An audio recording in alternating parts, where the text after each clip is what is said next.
ನಮಸ್ಕಾರ ವೀಕ್ಷಕರೇ, ನಾನು ನಿಮ್ಮ ಮಂಜುನಾಥ್ ಅಡ್ವೊಕೇಟ್ ಹಾಗೂ ಅಧ್ಯಾತ್ಮ ಚಿಂತಕರು ಮಾತಾಡ್ತಾ ಇರೋದು. ಈ ಒಂದು ಮಂಜುನಾಥ್ ಅಡ್ವೊಕೇಟ್ ಎಂಬುವಂತಹ ಕಾನೂನಿನ ಚಾನಲನ್ನು ಮತ್ತೆ ಈಗ ನೂತನವಾಗಿ ಜನರಿಗೆ ನ್ಯಾಯ, ನೀತಿ, ಧರ್ಮ ಇವುಗಳ ಪರಿಚಯ ಮಾಡಬೇಕು ಅಂತ ಹೇಳಿ ಈ ಒಂದು ಅಂತರ್ಯಾಮಿ ಸ್ಪಿರಿಚುಯಲ್ ಎಂಬುವಂತಹ ಹೊಸ ಚಾನಲನ್ನು ಓಪನ್ ಮಾಡಿದ್ದೇನೆ. ಇದರ ಮುಖಾಂತರ ಆಧ್ಯಾತ್ಮಿಕ ವಿಚಾರಗಳನ್ನು ನೀಡ್ತಾ ಬರ್ತೇನೆ. ನಮಸ್ಕಾರ ವೀಕ್ಷಕರೇ, ನಾನು ನಿಮ್ಮ ಮಂಜುನಾಥ್ ಅಡ್ವೊಕೇಟ್ ಹಾಗೂ ಅಧ್ಯಾತ್ಮ ಚಿಂತಕರು ಮಾತಾಡ್ತಾ ಇರೋದು. ಇವತ್ತು ಶ್ರೀರಾಮಕೃಷ್ಣ ಪರಮಹಂಸರ ದಿವ್ಯ ಶಿಷ್ಯನಾದಂತಹ ಸ್ವಾಮಿ ವಿವೇಕಾನಂದರು ಒಮ್ಮೆ ಈ ಒಂದು ತಂತ್ರ ಮಾರ್ಗ ಅಥವಾ ವಾಮ ಮಾರ್ಗ ಈ ಎಲ್ಲ ಗ್ರಂಥಗಳನ್ನು ನಾನು ಅಧ್ಯಯನ ಮಾಡಿದ್ದೇನೆ. ಅದರಲ್ಲಿ ಯೋನಿ ಪೂಜೆಯ ಬಗ್ಗೆ ಹೇಳಲಾಗಿದೆ ಹಾಗೂ ಹೆಣ್ಣಿನ ಜೊತೆಗೆ ಸಂಪರ್ಕವನ್ನು ಮಾಡಿ ಆ ಒಂದು ಕ್ರಿಯೆಯಿಂದ ನಾವು ಈ ಒಂದು ಆಧ್ಯಾತ್ಮಿಕದ ಮಜಲನ್ನು ಮುಟ್ಟಬಹುದು ಅಂತ ಹೇಳಿದೆಯಲ್ಲ. ಹಾಗೂ ಹಲವಾರು ಶಕ್ತಿಗಳನ್ನು, ಸಿದ್ಧಿಗಳನ್ನು ಪಡ್ಕೋಬೋದು ಅಂತ ಹೇಳಿದೆಯಲ್ಲ. ಇದು ನಿಜವೇ? ಇದರ ಬಗ್ಗೆ ತಮ್ಮ ಅಭಿಪ್ರಾಯ ಏನು ಅಂತ ಹೇಳಿ ಕೇಳ್ತಾರೆ. ಈ ಪ್ರಶ್ನೆಯನ್ನು ಆಲಿಸಿದ ಕೂಡಲೇ ಶ್ರೀರಾಮಕೃಷ್ಣ ಪರಮಹಂಸರು ಉತ್ತರವನ್ನು ನೀಡ್ತಾರೆ. ನೋಡು ಮಗು, ಯಾರಿಗೆ ಯಾವ ಸಂಸ್ಕಾರ ಅವರ ಮನಸ್ಸಿನಲ್ಲಿ ಮತ್ತು ಹೃದಯದಲ್ಲಿ ಇದೆಯೋ, ಯಾರಿಗೆ ಯಾವುದರ ಬಗ್ಗೆ ಆಸಕ್ತಿ ಇದೆಯೋ, ವಿಷಯ ವಾಸನೆಗಳು ಇದೆಯೋ, ತಕ್ಷಣ ಅವರು ಅಂತಹ ಮಾರ್ಗಗಳನ್ನೇ ಆಯ್ದುಕೊಳ್ಳುತ್ತಾರೆ. ಉದಾಹರಣೆಗೆ, ಒಂದು ರೂಮಿನಲ್ಲಿ, ಒಂದು ಕೊಠಡಿಯಲ್ಲಿ, ಒಂದು ಮೇಜಿನ ಮೇಲೆ ಹಲವಾರು ವಿಷಯಗಳ ಬಗ್ಗೆ ಹೇಳಿರುವಂತಹ ಬಗೆಯ ಪುಸ್ತಕಗಳು ಇರುತ್ತೆ ಅಂತ ಭಾವಿಸೋಣ. ಆಗ ಯಾರಿಗೆ ಯಾವ ಒಂದು ಆಸಕ್ತಿ ಇದೆಯೋ ಆತನು ಆ ಪುಸ್ತಕವನ್ನೇ ಮೊದಲು ಆಯ್ದುಕೊಳ್ಳುತ್ತಾನೆ. ಆತನು ಆ ಪುಸ್ತಕದ ವಿಷಯಕ್ಕೆ ಮತ್ತು ಅದರ ಮೇಲಿರುವ ಕವರ್ ಟೈಟಲ್ಗೆ ಆಕರ್ಷಿತನಾಗುತ್ತಾನೆ. ಸೊ ಅಲ್ಲೇ ತಿಳಿದುಕೊಳ್ಳಬಹುದು ಆತನಲ್ಲಿ ಯಾವ ಭಾವವಿದೆ, ಯಾವ ಭಾವ ಸ್ತರದಲ್ಲಿ ಆತನು ಇದ್ದಾನೆ, ಆತನ ಅಭಿರುಚಿಗಳು ಏನು, ಮತ್ತು ಆತನಿಗೆ ಯಾವ ಮಾರ್ಗ ಸುಲಭ ಅಂತ ಆತ ತಿಳ್ಕೊಳ್ತಾ ಇದ್ದಾನೆ ಎಂಬುದನ್ನು ಅರಿಯಬಹುದಾಗಿದೆ. ಹಲವಾರು ಭಾವಗಳೊಂದಿಗೆ ಪರಮಾತ್ಮನೊಂದಿಗೆ ನೀನು ಸಂಬಂಧವನ್ನು ಇಟ್ಟುಕೊಳ್ಳಬಹುದು. ವೀರಭಾವ, ದಾಸ್ಯಭಾವ, ಮಿತ್ರಭಾವ, ಸಖ್ಯಭಾವ, ಈ ರೀತಿಯಾಗಿ ಹಲವಾರು ಭಾವನೆಗಳೊಂದಿಗೆ ಪರಮಾತ್ಮನೊಡನೆ ಸಂಪರ್ಕವನ್ನು ಇಟ್ಟುಕೊಳ್ಳಬಹುದು. ಪರಮಾತ್ಮನನ್ನು ಮಿತ್ರನಂತೆ ಕಂಡಂತಹ ಅರ್ಜುನನು ಕೃಷ್ಣನನ್ನು ಅರ್ಜುನ ಮಿತ್ರನಂತೆ ಕಂಡ. ಮತ್ತು ನೀವು ಈ ಒಂದು ಕೃಷ್ಣ ಕುಚೇಲರ ಕಥೆಯನ್ನು ನೀವು ಕೇಳಿರಬಹುದು. ಅದರಲ್ಲಿಯೂ ಕೂಡ ಆ ಕೃಷ್ಣನು ಮಿತ್ರನಂತೆ ಇದ್ದ. ಶ್ರೀರಾಮನನ್ನು ಆಂಜನೇಯನು ದಾಸ್ಯ ಭಾವದಿಂದ ಕಂಡ. ಶ್ರೀಕೃಷ್ಣನನ್ನು ರಾಧೆ ಮತ್ತು ಗೋಪಿಕೆಯರು ಶ್ರೀಕೃಷ್ಣನನ್ನು ಪ್ರೇಮ ಭಾವದಿಂದ ಕಂಡರು. ರಾಧೆ, ರುಕ್ಮಿಣಿ ಇವರೆಲ್ಲರೂ ಸಖ್ಯ ಭಾವದಿಂದ ಕೃಷ್ಣನನ್ನು ಕಂಡರು. ಮತ್ತು ಪ್ರಜೆಗಳು ಪರಮಾತ್ಮ ರಾಜನ ಒಂದು ಪ್ರಭುವಿನ ರೀತಿಯಲ್ಲಿ ಕಂಡರು. ತಾಯಂದಿರು ಮಗುವಿನ ರೀತಿಯಲ್ಲಿ ಕಂಡರು. ಹೀಗೆ ಹಲವರು ಅವರವರ ಸ್ಥಾನಗಳಿಗೆ, ಅವರವರ ಅಭಿರುಚಿಗಳಿಗೆ ತಕ್ಕ ಹಾಗೆ ಪರಮಾತ್ಮನನ್ನು ಭಜಿಸ್ತಾರೆ, ಪರಮಾತ್ಮನನ್ನು ಕೂಗ್ತಾರೆ, ಕರೀತಾರೆ. ಆದರೆ ಈ ಒಂದು ಎಲ್ಲ ರೀತಿಯ ಪ್ರಕಾರಗಳು ಇದ್ದರೂ ಸಹ ಈ ಒಂದು ಹೆಣ್ಣನ್ನು ನಾವು ಈ ಸಖ್ಯ ಭಾವದಿಂದ ಮತ್ತು ಯೋನಿ ಪೂಜೆ ಮತ್ತು ಹೆಣ್ಣನ್ನು ಲೈಂಗಿಕತೆಯಲ್ಲಿ ಬಳಸಿಕೊಳ್ಳುವ ಮುಖಾಂತರ ದೇಹ ಭಾವವನ್ನು ಇರಿಸಿಕೊಳ್ಳುವ ಮುಖಾಂತರ, ದೇಹದ ಸಖ್ಯವನ್ನು ಇರಿಸಿಕೊಳ್ಳುವ ಮುಖಾಂತರ, ಅಂದರೆ ಇಲ್ಲಿ ಶಕ್ತಿ ಪುರುಷ ಮತ್ತು ಸ್ತ್ರೀ ಮಿಲನ ಅಂತ ನಾವೇನು ಕರಿತೇವೆ. ಈ ಪುರುಷ ಪ್ರಕೃತಿಯ ಮಿಲನದಿಂದ ಶಕ್ತಿಯು ಸಂಚಯನ ಆಗುತ್ತೆ. ಈಶ್ವರ ಪಾರ್ವತಿಯ ಮಿಲನ, ಲಕ್ಷ್ಮೀ ನಾರಾಯಣರ ಮಿಲನ ಅಂತೆಲ್ಲ ಹೇಳಲಾಗಿದೆ. ಇದು ಸತ್ಯ. ಆ ರೀತಿಯಾದಂತಹ ಭಾವನೆಗಳನ್ನು ಇರಿಸಿ ನೀವು ಸ್ತ್ರೀಯಲ್ಲಿ ಒಂದಾಗಿದ್ದೇ ಆದಲ್ಲಿ, ಆ ಒಂದು ಪ್ರಾಕ್ಟೀಸ್ ಮಾಡಿದ್ದೇ ಆದಲ್ಲಿ, ನಮ್ಮಲ್ಲಿ ಅದನ್ನು ಏನಂತ ಕರಿತೇವೆ, ಸೂಕ್ತ ಗುರುವಿನ ಮಾರ್ಗದರ್ಶನದಲ್ಲಿ ನೀವು ಅದನ್ನು ಹೋಗಬೇಕಾಗ್ತದೆ. ಎಲ್ಲ ಈ ಅಘೋರಿಗಳ ಈ ಒಂದು ತಂತ್ರ ಸಾಧಕರ ಸಾಧನೆಯೇ ತುಂಬ ನಿಗೂಢ ಹಾಗೂ ರಹಸ್ಯಮಯದಿಂದ ಕೂಡಿರುತ್ತೆ. ಇದೆಲ್ಲವೂ ಕೂಡ ಬಹಳ ರಹಸ್ಯ ಹಾಗೂ ಇದು ಜನಗಳಿಗೆ ಬರೋದೇ ಇಲ್ಲ, ಸಾರ್ವಜನಿಕರ ಒಂದು ಚಾವಡಿಗೆ ಬರೋದೇ ಇಲ್ಲ. ಯಾವ ಯೂಟ್ಯೂಬಲ್ಲೂ ಬರಲ್ಲ, ಯಾವ ಆನ್ಲೈನ್ ಮೀಡಿಯಾದಲ್ಲೂ ಬರಲ್ಲ, ಗೂಗಲ್ ಸರ್ಚಲ್ಲೂ ಬರಲ್ಲ. ಅಷ್ಟು ಸೀಕ್ರೆಟಾಗಿ ಇರುವಂಥದ್ದಾಗಿದೆ. ಈ ಒಂದು ಯೋನಿ ಪೂಜೆಯನ್ನು ಮಾಡುವುದಲ್ಲದೆ ಯೋನಿಯ ಜೊತೆಗೆ ಕ್ರೀಡೆಯನ್ನು ಮಾಡ್ತಾರೆ. ನರ ನಾರಾಯಣ ಅಥವಾ ಏನಪ್ಪ ಅಂತ ಹೇಳ್ತೀವಿ, ಲಕ್ಷ್ಮೀ ನಾರಾಯಣ, ಶಿವ ಪಾರ್ವತಿಯ ಒಂದು ಆಲಿಂಗನ ಎಂಬುವಂತಹ ಭಾವನೆಯನ್ನು ಆರೋಪಿಸಿಕೊಂಡು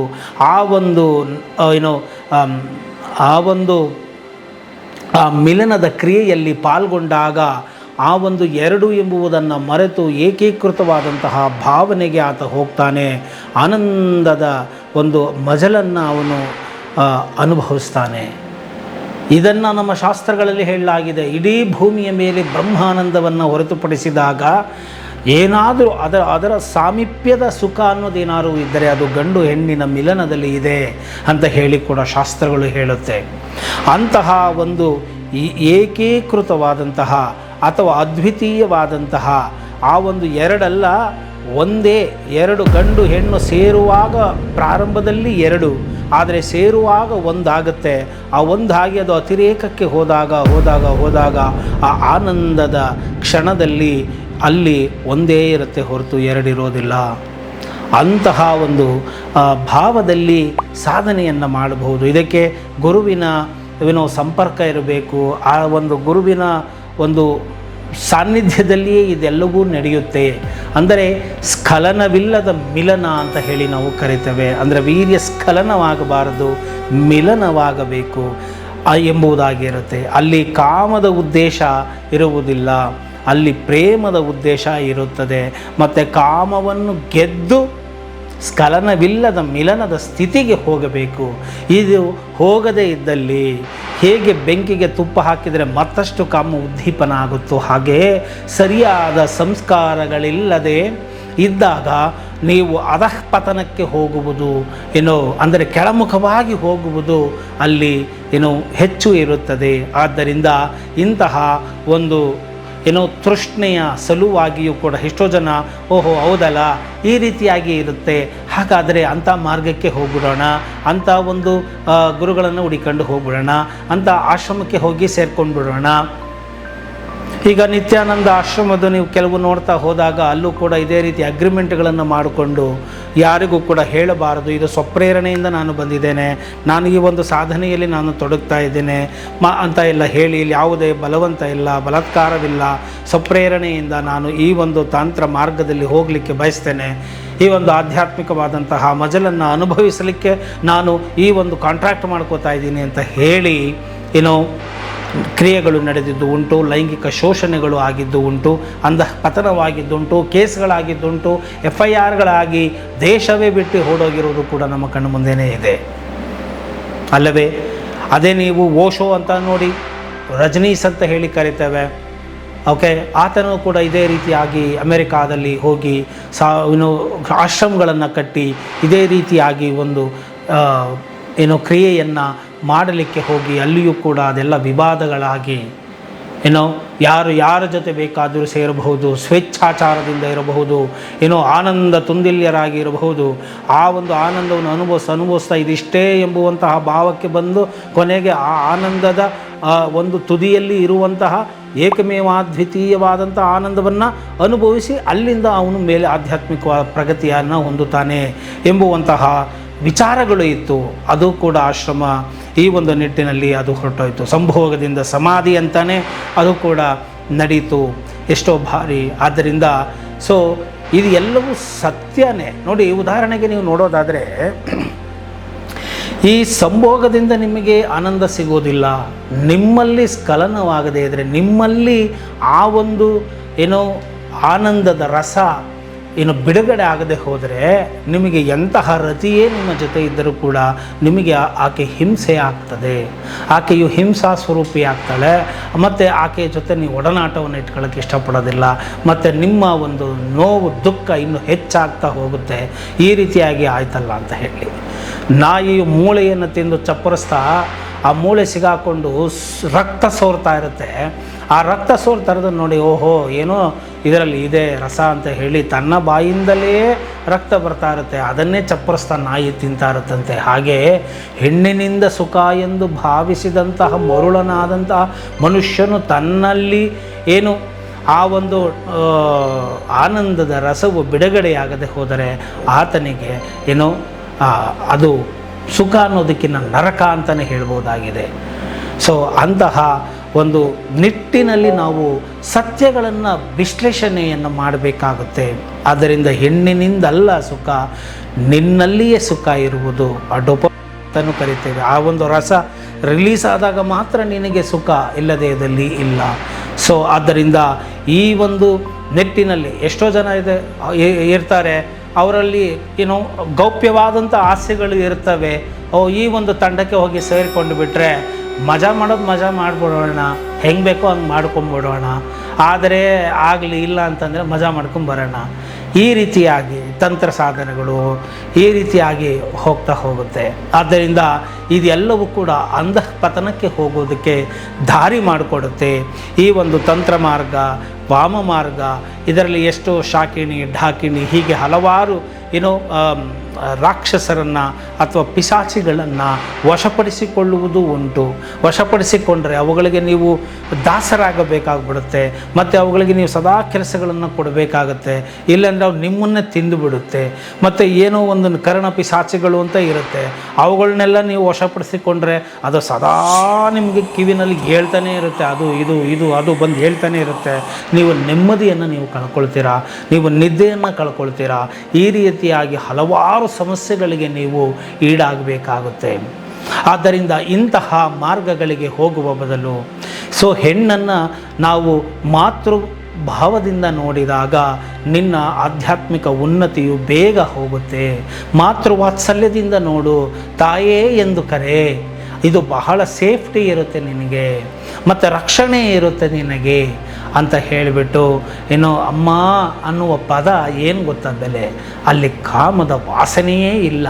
ಅದು ಹೆಣ್ಣೆ, ಅದು ಅಮ್ಮ ಅಂತ ಕರೆದುಬಿಟ್ರೆ ಮುಗಿದೋಯ್ತು. ಅಲ್ಲಿ ಕಾಮದ ಸೊಲ್ಲೇ ಇಲ್ಲ, ಕಾಮದ ವಾಸನೆಯೇ ಇರುವುದಿಲ್ಲ. ಅಂತಹ ಒಂದು ಮಾತೃ ವಾತ್ಸಲ್ಯವನ್ನು ನೀನು ಅನುಭವಿಸು. ಆ ಒಂದು ಮಾರ್ಗದಲ್ಲಿ ಹೋಗು, ದಾಸ್ಯ ಭಾವದಲ್ಲಿ ಹೋಗು. ತಾಯೇ ನಾನು ನಿನ್ನ ಮಗು, ತಾಯೇ ನಾನು ನಿನ್ನ ದಾಸ ಅಂತ ಹೇಳಿ ಪಾದ ಚರಣಗಳಲ್ಲಿ ಶರಣಾಗತರಾಗಿ ನೀನು ಸಾಧನೆಯನ್ನು ಮಾಡುವ ಒಂದು ಹಂತಕ್ಕೆ ಹೋದಾಗ ನಿನಗೆ ಈ ಒಂದು ಆಧ್ಯಾತ್ಮಿಕ ಸಾಧನೆಯ ಮಜಲು ನೀನು ಬೇಗ ಮುಟ್ಟುತ್ತೀಯ. ಅದನ್ನು ಬಿಟ್ಟು ಈ ರೀತಿಯಾಗಿ ಅಡ್ಡ ಮಾರ್ಗಗಳು, ವಾಮ ಮಾರ್ಗಗಳು, ತಂತ್ರ ಮಾರ್ಗಗಳು ಅಂತ ಹೇಳಿ ಹೆಣ್ಣಿನ ಜೊತೆ ಸಾಂಗತ್ಯ ಸಿಗುತ್ತೆ ಅಂತೇಳಿ ಈ ರೀತಿಯಾಗೆಲ್ಲ ನೀನು ಹೋದರೆ ನಿನಗೆ ಅಧಃಪತನ ಖಂಡಿತ.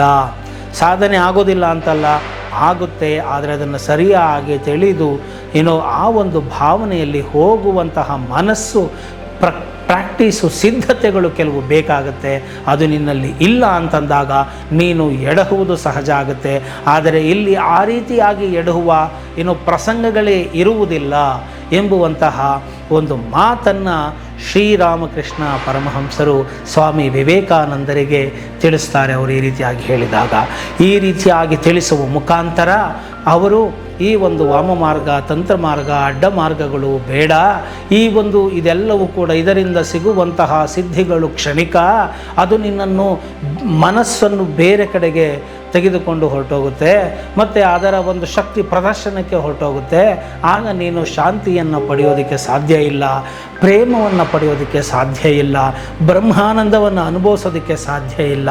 ಯಾಕಂದರೆ ಈ ಎಲ್ಲ ಅದ್ವಿತೀಯವಾದಂತಹ ಆನಂದವು ನೀನು ಎಲ್ಲದರ ಮೇಲಿನ ಮೋಹವನ್ನು ಕಳೆದುಕೊಂಡ ಮೇಲೆಯೇ ಬರುವಂಥದ್ದೇ ಹೊರತು ಯಾವುದನ್ನು ಪಡೆಯುವುದರಿಂದ ಗಳಿಸುವುದರಿಂದ ನಿನಗೆ ಬರುವಂಥದ್ದಲ್ಲ. ನಿನ್ನಲ್ಲಿ ಆಲ್ರೆಡಿ ಇರುವಂತಹ ಆ ಒಂದು ಬ್ರಹ್ಮಾನಂದವನ್ನು ನೀನು ಅನುಭವಿಸಬೇಕಾದರೆ ಈ ಎಲ್ಲ ಉಪಾಧಿ ಮತ್ತು ಉಪಾಧಿಗಳಿಂದ ಪಡೆಯುವುದನ್ನು ನಿಲ್ಲಿಸಬೇಕು ಎಂಬುವಂತಹ ಮಾತನ್ನು ಶ್ರೀರಾಮಕೃಷ್ಣ ಪರಮಹಂಸರು ಸ್ವಾಮಿ ವಿವೇಕಾನಂದರಿಗೆ ತಿಳಿಸ್ತಾರೆ. ಹಾಗೂ ತಾವು ತಾಯಿಯ ವಾತ್ಸಲ್ಯವನ್ನು ಅನುಭವಿಸಿದಂತಹ ಒಂದು ಆ ಒಂದು ಝಳಕನ್ನು ಅವರಿಗೂ ಕೂಡ ನೀಡ್ತಾರೆ. ತಾಯಿಯ ಮಹತ್ವವನ್ನು, ಮಾತೃ ವಾತ್ಸಲ್ಯದ ಪಥದ ಮಾರ್ಗದ ಔಚಿತ್ಯವನ್ನು, ಉನ್ನತಿಯನ್ನು, ಸುಲಭವಾದ ಮಾರ್ಗವನ್ನು ಅವರಿಗೆ ತಿಳಿಸುವ ಮುಖಾಂತರ ಅವರಲ್ಲಿದ್ದಂತಹ ಪ್ರಶ್ನೆಗಳಿಗೆ, ಗೊಂದಲಗಳಿಗೆ ಸಮಂಜಸವಾದ ರೀತಿಯಲ್ಲಿ ಉತ್ತರವನ್ನು ನೀಡ್ತಾರೆ. ನೋಡಿ, ಶ್ರೀರಾಮಕೃಷ್ಣ ಪರಮಹಂಸರು ಎಂತಹ ಅದ್ಭುತವಾದಂತಹ ಮಾತುಗಳನ್ನು ಬಹಳ ಸರಳವಾಗಿ ತಮ್ಮ ಅನುಭವದ ಮುಖಾಂತರ ಧಾರೆ ಎರೆದು ನರೇಂದ್ರನಾದಂತಹ ಹುಡುಗನನ್ನು ಸ್ವಾಮಿ ವಿವೇಕಾನಂದರನ್ನಾಗಿ ಮಾಡಿದರು. ತಮ್ಮಲ್ಲಿದ್ದಂತಹ ಅದ್ಭುತ ಶಕ್ತಿಗಳನ್ನೆಲ್ಲ ಆ ಒಂದು ನರೇಂದ್ರನಿಗೆ ನೀಡಿ ನಾನು ಭಿಕ್ಷಕನಾಗೋಗ್ಬಿಟ್ಟೆ ಅಂತ ಹೇಳಿ ಕೊನೆಯ ಕಾಲಘಟ್ಟದಲ್ಲಿ ಅವರು ಈ ಮಾತನ್ನು ಹೇಳ್ತಾರೆ ಎಂಬುವಂತಹ ಮಾತನ್ನು ಇಲ್ಲಿ ಹೇಳ್ತಾನೆ. ಇಂತಹ ಅದ್ಭುತವಾದಂತಹ ಪರಮಹಂಸರ ಮಾತುಗಳನ್ನು ನಾವು ಕೇಳಲು, ಆಡಲು ಅವಕಾಶ ಮಾಡಿಕೊಟ್ಟಂತಹ ಪರಮಾತ್ಮನಿಗೆ ನಾವು ಕೃತಜ್ಞತೆಯನ್ನು ಸಲ್ಲಿಸ್ತಾ, ಈ ಒಂದು ವಿಡಿಯೋ ನಿಮಗೆ ಇಷ್ಟ ಆಗಿದ್ದೆ ಆದಲ್ಲಿ ನೀವು ಮರೆಯದ ಹಾಗೆ ಲೈಕ್ ಕೊಡಿ, ಕಾಮೆಂಟ್ ಮಾಡಿ, ಶೇರ್ ಮಾಡಿ. ಆಧ್ಯಾತ್ಮಿಕ ವಿಚಾರಗಳು ಅಂತ ಹೇಳಿದರೆ ಏನೋ ಮಡಿವಂತಿಕೆಯನ್ನು ಮಾಡಬೇಡಿ. ಇದು ನಿಮ್ಮ ವಿಚಾರಗಳು, ನಿಮ್ಮ ಬಗ್ಗೆ ತಿಳಿದುಕೊಳ್ಳುವ ವಿಚಾರಗಳು, ನೀವು ತಿಳಿದುಕೊಳ್ಳಲೇಬೇಕಾದಂತಹ ವಿಚಾರಗಳು. ಮತ್ತು ಈ ಒಂದು ಅಮೃತದ ಮಡುವಿನಲ್ಲಿ ನೀವು ಮಿಂದರೆ ನಾವು ಸಾಯುವುದಿಲ್ಲ, ನಾವು ಅಮೃತ ಪುತ್ರರಾಗೋಗ್ಬಿಡ್ತೇವೆ ಅಂತ ಕೂಡ ನಾವು ತಿಳಿದುಕೊಳ್ಳಬೇಕಾಗುತ್ತದೆ. ಅದಕ್ಕೆ ವಿವೇಕಾನಂದರು ಒಮ್ಮೊಮ್ಮೆ ಹೇಳ್ತಾರೆ, ಶೃಣ್ವಂತು ವಿಶ್ವೇ ಅಮೃತಸ್ಯ ಪುತ್ರಃ ಆಯೇಧಾಮಾನಿ ದಿವ್ಯಾನಿ ಚುಃ. ಆ ದಿವ್ಯವಾದಂತಹ ಕಣ್ಣುಗಳನ್ನು ಉಳ್ಳವರಾಗಿ, ಮನಸ್ಸುಳ್ಳವರಾದಂತಹ ಅಮೃತ ಪುತ್ರರು ನೀವಾಗಿದ್ದೀರಾ ಎಂಬುವಂತಹ ಮಾತನ್ನು ಅವರು ತಿಳಿಸ್ತಾರೆ. ಆದ್ದರಿಂದ ನೀವು ಈ ಒಂದು ಆಧ್ಯಾತ್ಮಿಕ ವಿಚಾರಗಳನ್ನು ತಿಳಿದುಕೊಳ್ಳಿ, ಫಾಲೋ ಮಾಡಿ, ಇತರರಿಗೂ ಕೂಡ ಶೇರ್ ಮಾಡಿ ಅಂತ ಹೇಳ್ತಾ, ಆ ಪರಮಾತ್ಮನ, ಆ ಶ್ರೀರಾಮಕೃಷ್ಣ ಪರಮಹಂಸರ ಗುರುಗಳ ಮಹಾಕೃಪೆಯು ನಿಮ್ಮ ಹಾಗೂ ನಿಮ್ಮ ಕುಟುಂಬದವರ ಮೇಲೆ ಸೇರಲಿ ಅಂತ ಹೇಳ್ತಾ ಈ ಒಂದು ವಿಡಿಯೋವನ್ನು ಇಲ್ಲಿಗೆ ಮುಗಿಸ್ತಾ ಇದ್ದೀನಿ. ಜೈ ಹಿಂದ್, ಜೈ ಕರ್ನಾಟಕ ಮಾತೆ.